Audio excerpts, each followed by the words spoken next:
यानंतर आता एक सविस्तर रिपोर्ट पाहूयात। काश्मीर हल्ल्यानंतर दहशतवाद्यांचा खात्मा करण्यासाठी भारताने आक्रमक पवित्रा घेतलेला आहे आणि त्यात पाकिस्तानमधील दहशतवाद्यांच्या पाचारण धारण बसलेली आहे। नेमकं प्रकरण काय आहे हेच आता आपण स्पेशल रिपोर्टमधून पाहूयात। भारताच्या कारवाईनं पाकिस्तानची हवा टाईट।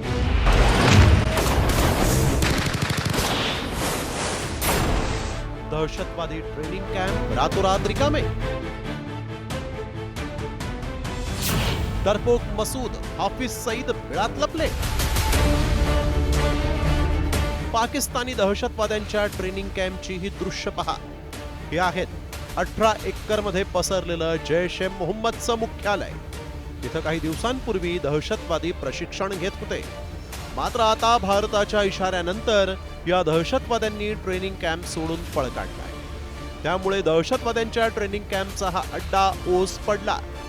इथूनच भारताच्या विरोधात कट रचले जायचे। मात्र आता 2016 आणि 2019 प्रमाणे भारत सर्जिकल स्ट्राईक आणि हवाई हल्ला करून दहशतवाद्यांना प्रत्युत्तर देईल या भीतीनं दहशतवादी ट्रेनिंग कॅम्पमधून पळून जात आहेत। जीवाच्या आकांतानं ही दहशतवाद्यांची पिलावळ सैरावैरा पळतीये। दरम्यान दहशतवाद्यांचा खात्मा करण्याची भीष्म प्रतिज्ञाच भारतीय लष्करानं घेतली आहे। पाक ऑक्युपाइड काश्मीरमध्ये जे पाकिस्तान पुरस्कृत दहशतवाद्यांचे टेररिस्ट लॉन्चिंग पॅड आहेत, त्यामधले मॅक्सिमम अतिरेकी आणि त्यांचे आका यांनी या टेररिस्ट लॉन्चिंग पॅडमधून पळ काढला आणि पाकिस्तानमध्ये आत जाऊन त्याचबरोबर GHQ कराचीच्या मदतीनं कुठेतरी काही काळ लपण्यासाठी त्यांनी त्यामध्ये धन्यता मांडली आणि अशाच प्रकारचे इंटेलिजन्स इनपुट्स आपल्याला पाहताना मिळत आहेत। मात्र भारताविरोधात गरळ ओकणारा जैश-ए-मोहम्मदचा संस्थापक मसूद अझहर आणि पाकिस्तानी दहशतवादी हाफिज सईद गायब झालेत। दहशतवाद विरोधात भारताची रोखठोक भूमिका पाहून दहशतवाद्यांच्या या म्होरक्यांनी गप्प बसण्यातच धन्यता मानली आहे। मात्र भारतानं सिंधू पाणी करार रद्द केल्यानंतर पाकाड्यांकडून हाफिज सईदचा थैथयाट करणारा एक जुना व्हिडिओ व्हायरल केला जातोय। मात्र हाच हाफिज सईद भारताच्या इशाऱ्यानं कुठल्या बिळात लपलाय असा सवाल आहे।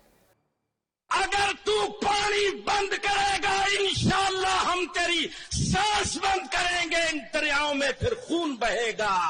पाकिस्तानी दहशतवाद्यांना सुरक्षित आश्रय मिळणंही कठीण आहे। त्यांना आश्रय देणाऱ्यांची तर खैर नाहीच, कारण पाकिस्तानी दहशतवादी आता भारताच्या निशाण्यावर आहेत।